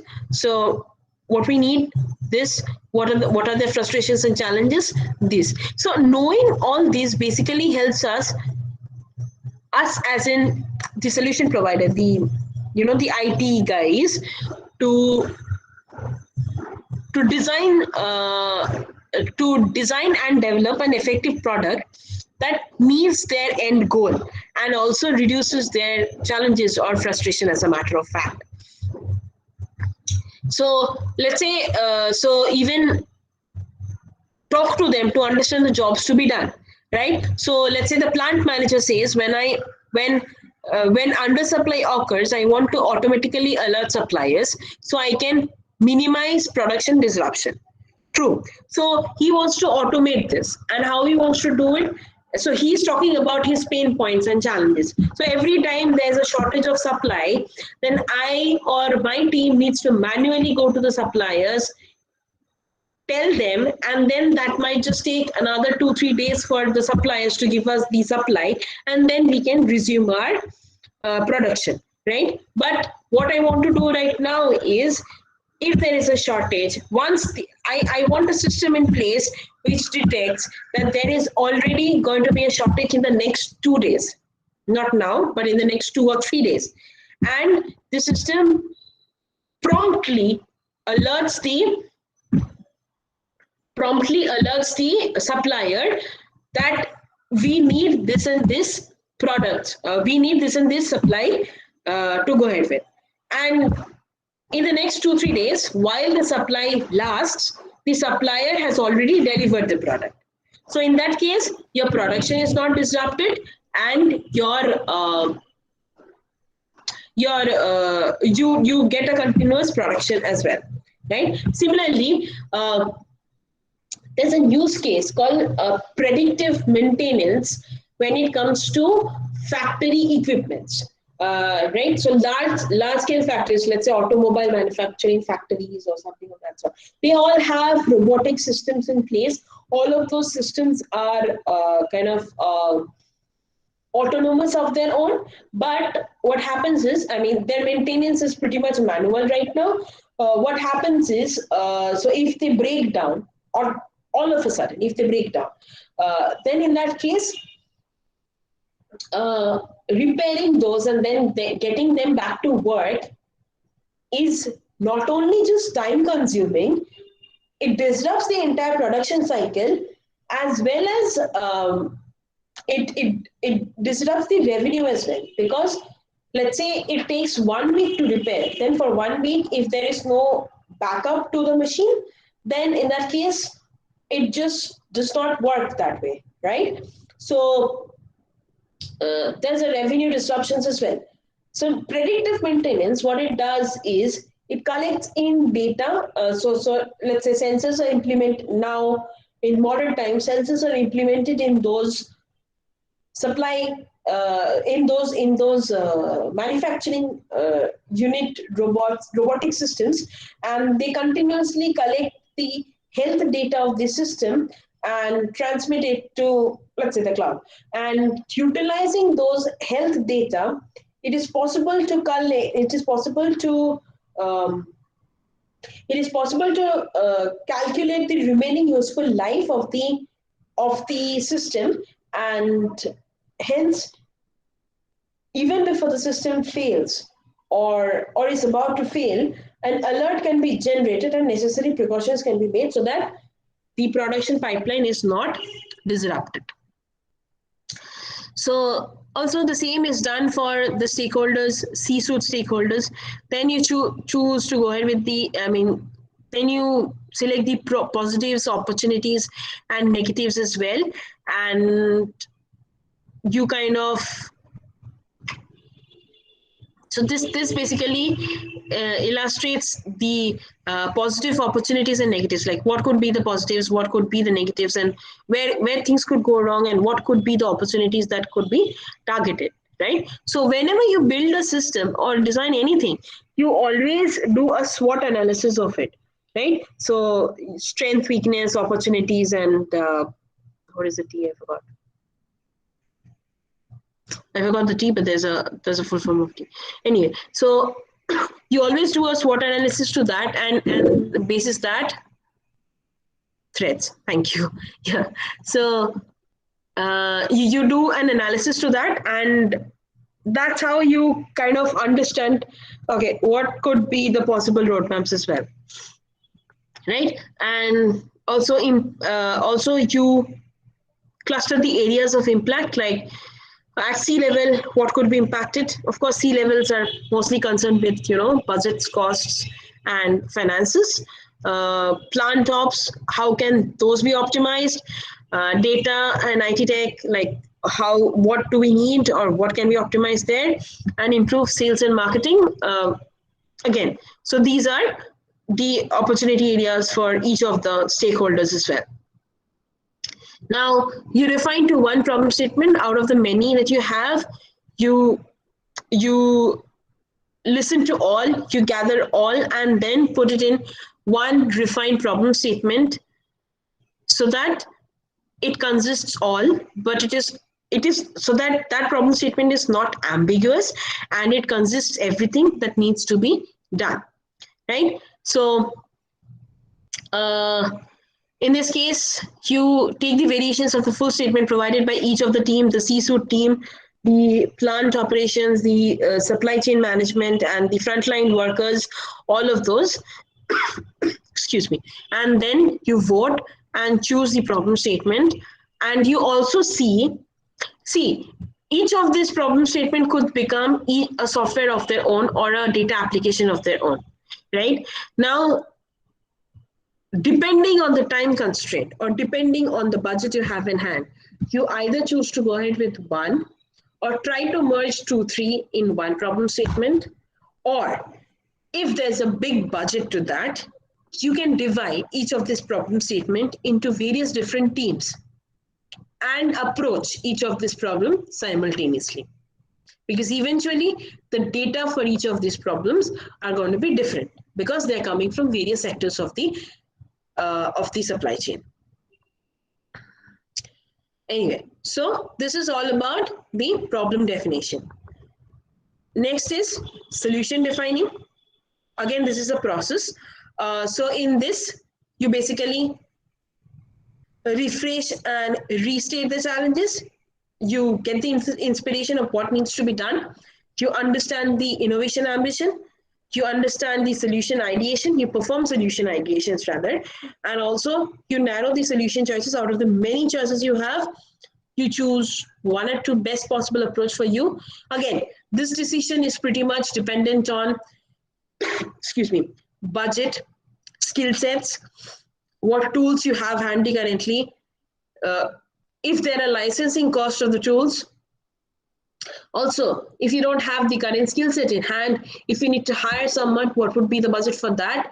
Instead, if you go ahead with someone who is already there, how and go with tool B instead of tool A, then how would that impact? All of these things comes into the solution ideation and narrowing down the solution scope. Then solution evaluation. Once you narrow down to something, you perform solution evaluation, which basically means that you choose you perform an evaluation on let's say out first of all you scoped out 10 solutions, then you narrowed down to 2 depending on all of these factors that I mentioned, right? And out of those 2 you kind of evaluate which one is going to serve the need best, keeping the best interest in mind of all the folks, and you choose to go ahead with that. So this is all about solutions. A lot of theories are here. I mean, of course, I'll share the book name at the end of the sessions. If you can buy this, go ahead and read it. It kind of tells a lot. And all of these, like create new markets, innovation, ambition matrix, you kind of do all of these analysis to understand where you are headed, how can you, and where you need to head basically with the solutions. Then you have solution ideation, creative metrics, something like this. You have technology visualization process, whatever is the requirement for each of those units, and then you go ahead with that.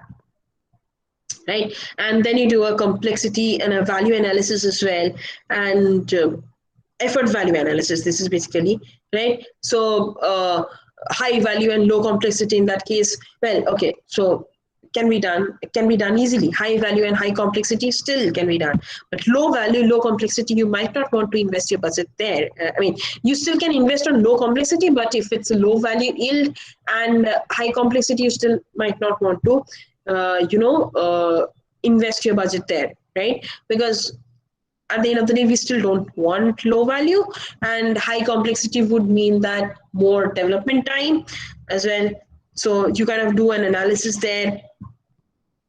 You if need be, in the solution designing phase, you start creating your storyboards, right?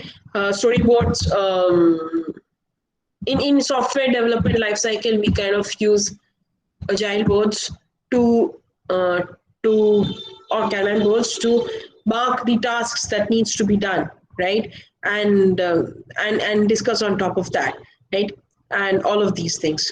So, and then you take feedback and then you iterate. So you take solution evaluation is basically you take feedback, you test the hypothesis, and then you keep on evolving the product. The next is pretty much prototype creations or the development phase. So once you develop, so this is where you choose a prototype approach, use an interface prototypes. Now, also you need to decide whether you want to build the product from scratch, or you can make use of some APIs, already existing APIs that perfectly caters your needs. Then you figure out some of the reference architecture. Reference architecture are sample architectures already provided that you get from, let's say you're building a product on AWS.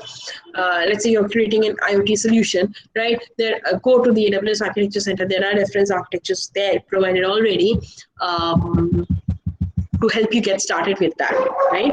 So, which might just be 60 to 70% close to whatever the problem statement you are assuming. Rest 30% you just need to iterate. So again, so that's again a question of applications versus custom build. It all depends again. All of these. So here comes actually the the prototype phase actually deals with the SDLC processes. Entirely software development lifecycle processes, and a lot of these decisions are pretty much based on a budget, time, complexity, what you have in hand, your resource management, resource utilizations, all of these things, right? And then finally you prototype and then go for solution evaluation. Solution evaluation pretty much would consist of the steps of getting feedback, then reiterating and evaluating through the loop. So this is a brief of what is mentioned in this chapter. A lot of things are just mentioned here theoretically. Again, feel free to go through this if you feel like. But again, so reference structures. Okay, they have mentioned about OLTP processes, which is like online transaction process for transactional data in a data system, right? And then data warehousing and so this is just one example. I mentioned one IoT example. That could be another example. Any software or web application development example, that could also be an example. So all of these typically comes into the picture. See, typical footprint of IoT device and streaming data sources. So this is a block diagram approach. If you go to the cloud, AWS, Azure, or GCP architecture center, you'll get there. You'll get those diagrams. Like instead of these block diagrams, now those would be replaced with the service icon of each of those services that each cloud provider provides for particular tasks. That's pretty much it. Anyway, next is production deployment. So prototyping was pretty much developing, an initial phase of development to give developers the confidence as well as users the confidence to know, okay, that this can be developed, right? Beyond that, a lot of things happens at the customer level, which is like, first of all, once you develop, post that you perform unit and integration testing, and then you kind of do a customer acceptance testing, and then you put your you put your solution. Once the customer has accepted the solution, you put your solutions into the production. So production is pretty much about deploying the product, deploying the solution so that it can be reused for that particular function, for the particular task set for which the product was built. So if it's an IoT solution to, let's say, stream data from thousands of sensors, then you've already built the architecture, you just deploy it in production, and then that architecture is being reused to continuously stream in data, perform real-time streaming in data from thousand sensors. If it's a web application that needs to maybe show you some kind of dashboards, then in that case, you deploy the web application code in production, and that code becomes reusable from now on, and users can access that production URL to continuously refer to that dashboards. All right, and then beyond that, you have kind of selling the projects. Beyond that, it's pretty much the GTM activity or the sales activity, wherein post the productions, you kind of roll out the production as well. You go for selling of the product. You operationalize the solutions. You kind of also take change management considerations when roll out. So in this case, so now what happens is, you have made the production solution available to all. Now you've operationalized the solution. Now your customers are already using it, and if they find any bugs in the production system, or if they see that there's a deviation of the functionality that they were expecting from, then in that case, there's a ticketing system somewhere. So there are tools in the industry, pretty much standard tools available in the industry that helps you raise tickets or block requests that this function is not working correctly, this function is not happening correctly, blah, blah, blah. So this is where the change management things comes into the picture. So once they log in the ticket, someone from the IT team looks into the ticket and relays the message to the development team, the developer team or the support team. The support team or the developer team looks into this. Ideally, it's a support team, basically, who looks into the tickets, the messages, and they do an initial analysis of what has been wrong with the system. And if there's a feasible solution to them, the support team kind of replies back to the customers. If not, then in that case, if they can't find a solution, they come back to the development team. The development team analyzes, perform a root cause analysis of that, and then if there's a feasible solution to that, rolls out the feasible solution, and then the customer is kind of notified that this has been resolved. So this is pretty much about the production rollout phase. And then, yeah, I mean, this is how, and then the product keeps on reiterating and evaluating based on the feedback finally. So you start with problem definition, solution definition, then you go for solution definition, then you go for prototype creation, which is the development phase, then you do the production, you release the development in the production phase, and then you pretty much keep on reiterating. Right now, while I was telling you that there are a couple of examples, okay, so one case study is of Airbnb. So Airbnb, when it started as a startup, I hope all of you have heard of Airbnb by now. So it's a $1 billion startup at this present moment. And while it started, well, it was failing and was finding difficult to increase their revenue. So in an effort to figure out what wasn't working, the Airbnb team basically interviewed a lot of customers and took a closer took a closer look to their listings. So through this interview process, they realized that their listings had one common problem, which is the photos of the listings were unappealing and non-existent. The team hypothesized that better photos would be the key to increasing bookings. So they came up with an idea to run a quick experiment where they flew themselves, the Airbnb employees themselves, flew to the homes of various Airbnb hosts to take more professional looking, high resolutions photos free of charge. They did not cost the host, right? So after posting those improved photos, the team saw their weekly revenue immediately getting doubled.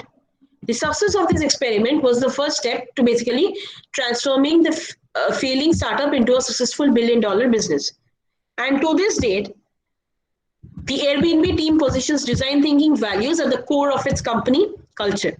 For example, new employees are given $2,000 to take a vacation during their first few weeks on the job so they can develop empathy with their customers. This was a big step, by the way. And luckily, they decided to involve their customers into the decision making. That's exactly why they are a $1 billion company. I took the example of Apple as well. They are a $1 billion company because they provide value to their customers. Similarly, any XYZ tech giants, whosoever, is generating $1 billion revenue is because they're adding values to the customers. One single thing, they are able to generate values for the customers.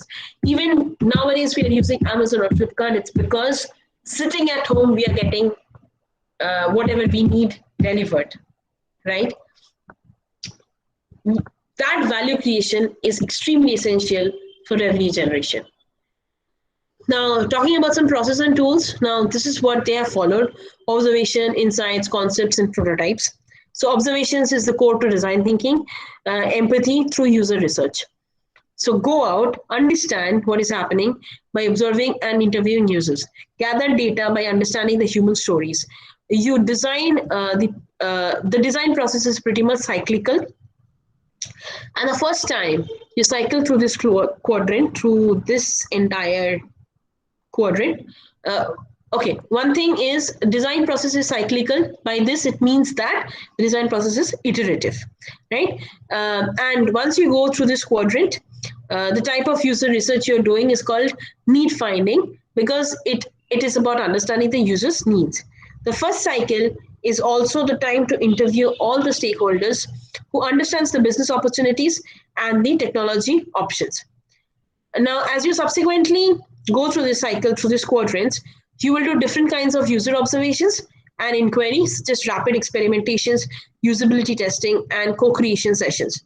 In the Airbnb case, the first cycle included interviewing potential customers about how they use the site, which led directly to the insight about the photos. The second cycle involved running a rapid experiment on a prototype of their photography idea to validate if it would help. That did. Therefore,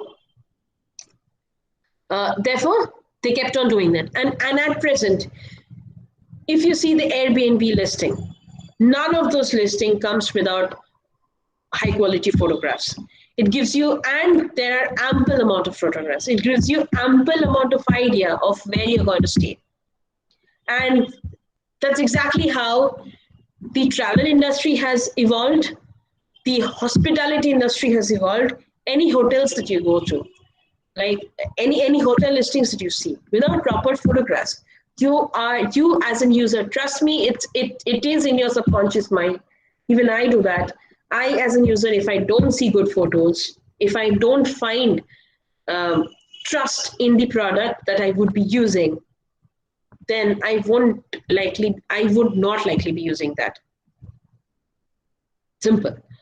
So visual, and the user emotions, empathizing with the user, these are crucial in order to sell your products.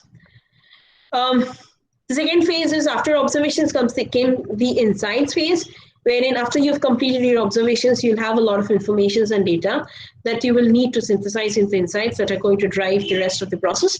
So in this first round, your insights will be focused on defining the problems that you would be solving.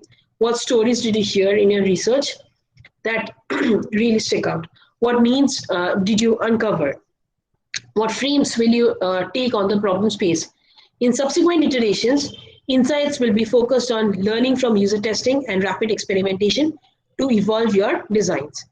An insight driver driven by design thinking is a new perspective about the problem that is not something you would have come up with while sitting alone or thinking about the problem really hard. You won't. If you just focus on the problem, you won't. You also need to focus on what's beyond that. An insight is something that you can preface with. For example, I was surprised to discover that it can be small, but it can't be obvious, right? In the Airbnb case, the initial insight might have been that people are comparing Airbnb listing to a hotel that is presented with professional photography. It might be the case. And one typical output of that insight step of the process is to develop how might we. So you have a problem in place. You first need to figure out, get that insight, and then think, how might we?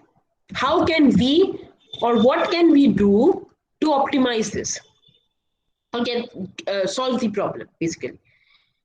So basically, these are brainstorming questions that needs to be kept in mind. For example, how might we make Airbnb listings as visually appealing as the hotel advertisements? So all of this needs to be considered. The two great tools for unpacking data to get to insights are journey mapping and affinity diagrams. Journey mapping is a visual timeline of the full story of an experience from one individual's perspective. What is the one person doing, thinking, and feeling at each step in their experience? That is something that needs to be known, right? So this basically is an example of a journey mapping. So how it is flowing. It is tracking everything, and it is noting down everything. Actions, thoughts, tools, supporting layers, all of these things, right? So this is how it is noting down. Affinity diagram is grouping research findings together based on relationships and seeing what patterns emerge out of that. The process requires group discussing, seeing new patterns, and regrouping, which basically leads to new and deeper insights. So this is how pretty much an affinity diagram walks around. You group research findings together and check if there's a pattern to that. And then also you could, put your team of researchers into clustering stickies, and then, group them together in certain buckets, and then try and do the affinity diagram. And the last stage is, the third stage is concepts. So Concept is basically, so from the insights from the previous steps, you basically brainstorm, and then this brainstorming is taken to the next level through structured rules that encourage creativity and link to real user needs. Brainstorming is also one of the best places to incorporate radical collaboration by bringing in people from various backgrounds. So brainstorming typically begins by reviewing the brainstorming rules like defer judgment, encourage wild ideas, build on the ideas of others, have one conversations at a time, be visual, go for quantity, and stick with the deadlines. And then finally, you prototype. So prototyping is again, let's say, wireframing phase or building the first draft or a visual or a UML diagram or a block diagram of your development. So after all these concepts are chosen, this is when you prototype. Let's say you design a web page. Before that, how the web page would look, you actually perform a wireframing of the web page. That's prototyping. If you design an IoT solutions, you need to prototype how the sensors would be connected to your to the single board computers, so that your application is actually a success. So all of these are taken into account, and then further you keep on repeating the process. All right. So we are exactly at 11:30 right now. I covered one example. There are two examples here. Do I have 5 to 6 more minutes, ma'am? Or should I stop here? Yes, ma'am. No issue, ma'am. No issue, ma'am. You can continue for next 5 minutes. Sure. Okay. Thank you, sir. Fine. So there's this another example from GE Adventure MRI. So GE had an MRI machine that made children cry. Children were basically afraid to go through that MRI machine. Pediatric patients were often so scared of an MRI machines that they had to be sedated so that MRIs can be performed. So this was especially problematic for kids who were chronically ill and have to have had frequent MRIs. Now this machine became the monster of nightmares on a regular. I mean, obviously, even in my childhood, when I had to see large machines like this, even an X-ray machine was quite huge, and in that case, even I was afraid, right? So children who would see those kinds of machines would eventually build a trauma in themselves that, hey, this is probably gonna consume me or something like that. Because trust me, MRI machines are not so good looking, right? So this big machines became the monster of nightmares on a regular basis. So Dow Dietz was an industrial designer working for GE Healthcare who had basically designed the classic MRIs. So he has a TED talk, by the way. So in that TED talk, he describes how he saw a terrified little girl focus on his machines and thought there must be a better way. So then he began by observing children's at daycare center and talking to children's medical care specialists about what it means to be pediatric patient. He learned that many chronically ill children don't get to do as many adventure-filled activities as their healthier friends and siblings gets to do. Many can't go on fun trips or spend a weekend at week away at camp. This insight was very important, and it led to how might we kind of a situations question that invited a completely different approach to MRI designs. So how might we bring a sense of adventure to the MRI? This is what he thought to himself.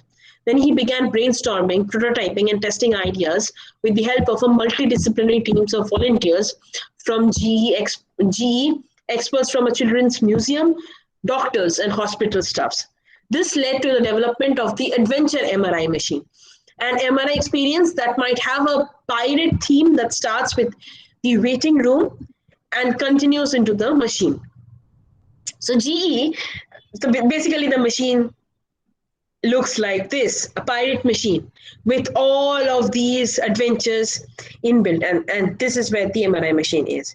So looking at this, no one would actually put an objection that he or she would not go through this, right? Because now this has become a fun experience, right? So the way GE describes this machine is in the pilot adventure of visual transformations of the equipment that was available before, patients are on a dock. There is a shipwreck and some sand castles in the corner. Children then walk into the plank to be scanned. The Coral City adventure in the emergency room gives children an underwater experience. It has a disco ball that makes light like bubbles around the room. Children get into a yellow submarine and listen to the sound of the harps whilst the procedure takes place. The cozy camp gives children the chance to be scanned in a specialized sleeping bag under a starry sky in an impressive camp setting. So it's not just the diagrams, but there are also 3D visuals, 3D equipment, and also sounds, surrounding sounds. And you see the sleeping bags. Children could get inside sleeping bag. They could feel like they're going out on a camping and yet go through the MRI procedure. So by thinking of this, by taking this design thinking approach, Rides develop an MRI machine that revolutionized the way children experience having a scan. Their anxiety was gone, and many asked them if they could come back to do it again the next day. Now this became a fun adventure from a very traumatic one. So this is the impact of design thinking. Once you consider the emotions of your customers, and once you can empathize with them. Yes, ma'am.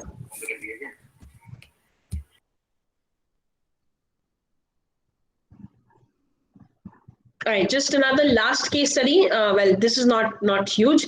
So redesigning the customer contact center at Toyota. So Toyota wanted to improve the long wait times and low customer satisfactions with its support center. So it turned into design thinking to its own internal process. To begin, a team of researchers immediately familiarized themselves with the customer representative experience by interviewing representatives and going through the actual training process themselves. The team soon discovered that a multitude of inefficiencies prevented service representatives from being able to quickly resolve issues to callers. So basically, the internal team were facing challenges because of which they were unable to provide immediate resolution to the callers. For example, the representatives had to look into multiple databases for answers, even looking in physical file cabinets. The team concluded that truly transformative solutions needed to unify the disparate source of information and get buy-in from all the participants involved in the process. To ensure that everyone would support the changes, the team involved all stakeholders in the research to gain empathy for every stakeholder's point of view. It communicated research findings to everyone using journey maps and encouraged feedback. To smooth implementations, the team prototyped having the representative act as an ambassador to communicate changes to their peers.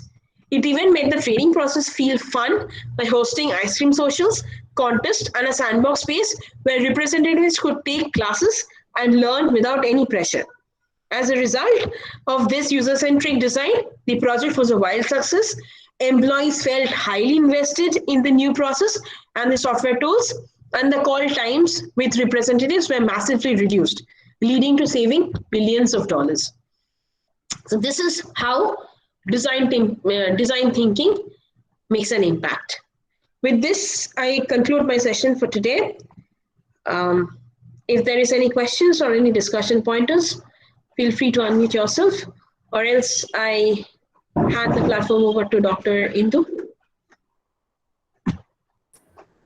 Thank you, Usha ma'am. Yes, any queries from? Yes, Indu ma'am, please continue. Sure. Any queries from participants? If they want to discuss anything? Madam, name of the book and author. Yes, ma'am. I'll just post it in the chat.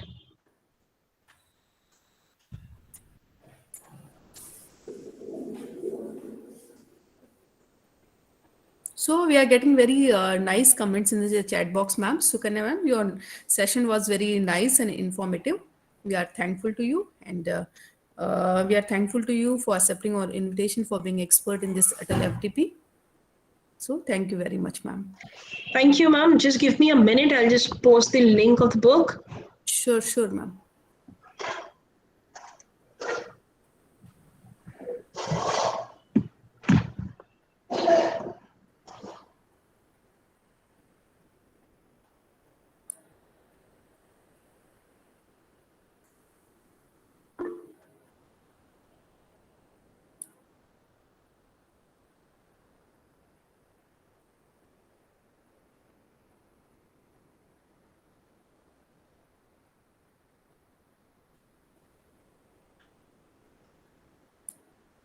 All right, I pasted two links. One is the abstract of the book and an Amazon link from where it could be bought. Okay. Okay, Actually, thank you. just as a point of discussion, madam, you had taken the case of Airbnb. Mhm. But during this COVID, I think Airbnb India is not doing so well. I've read Right. somewhere like that. Right. So see, ma'am, the case study of Airbnb that I took is at the initial times of Airbnb, when Airbnb was just a nascent startup, right? Yeah, And exactly. and it was competing with bigger hotel websites or something of that sort that promised better stays, right? So Yeah, the problem that they faced was, since it was a startup and people were just listing the name of the startup without the photos, that's where they were hosting. So that business problem was different. So when they started hosting with great photos, now that became literally a revolutionary idea wherein they started earning billions. Now, that was a different business problem altogether. In yeah, the COVID times, the business problem is different. yeah. True. The business. That's So, fine. so, Yeah, so right now, if not in India, at least all over the globe, some in some parts, what Airbnb has started doing is renting out their properties as work from home yeah, workspace kind of a thing, yeah, right? So yeah, yeah. people could rent out those properties. Now this is another business problem, and this is how they found out a solution to this problem. Okay, okay. Yeah. Thank you. Thank you. Nice Thank session. you. Thank you, ma'am. All right, thank you, Dr. Indu. I'll Thank you, leave the ma'am. session then. Yes, ma'am. Yes, ma'am. You Yeah, can. thank you so much. Thank you, ma'am. And participants are requested to stay back as it's 11:42, and next session is assumed to be started at 11:45. So we'll continue on the same length. And after 4-5 minutes, Dr. Abhishek Acharya will be joining us as the expert of the session. So let us wait for 2-3 minutes and on the same link.